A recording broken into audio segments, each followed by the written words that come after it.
আপনারা জানেন যে গতকাল সকাল থেকে আমরা অবস্থান কর্মসূচি গ্রহণ করেছিলাম। কিন্তু ৩টা-৪টা পার হয়ে যাওয়ার পরে আমরা উপর মহল থেকে কোনরকম কোনো সান্ত্বনা বা আশ্বাস কোনো কিছুই পাই নাই। তারপর বিকাল ৩টা-৪টার পরে আমরা কর্মসূচি গ্রহণ করেছি। তো এরপরে আমরণ অনশন গ্রহণ করার পরে ৪টা সন্ধ্যার পরে আমাদের ৩ সদস্য প্রতিনিধি দলকে ভেতর থেকে ডাকা হয়। স্বরাষ্ট্র সচিব স্যার আমাদের সাথে কথা বলার জন্য। তো তারা ভেতর থেকে কথা বলা আসার পরেও আমরা তেমন কোনো মানে আমাদের জন্য যে পদক্ষেপ তেমন কোনো কিছু আমরা পাইনি।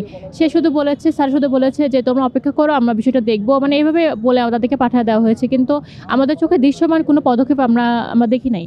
তো আমরা এরকমভাবে কয়দিন অপেক্ষা করব? আমাদের সাথে যারা ছিল আমাদের ব্যাচমেটরা যারা ভেতরে আছে, তাদেরকে কালকে হচ্ছে পাসিং পেড করে তারা যার মতো জয়েন করে ফেলবে। তো তারাও ১ বছর ট্রেনিং করেছে, আমরাও করেছি। তো আমরা কেন বৈষম্যের শিকার হব? আমাদেরও তো অধিকার আছে যে আমরা তো কোনো অন্যায় করিনি। অন্যায় না করে কেন আমরা এভাবে রাস্তায় ঘুরবো, রাস্তায় বসে থাকবো? এটা কি আমাদের প্রাপ্য ছিল? এটা তো আমাদের প্রাপ্য না।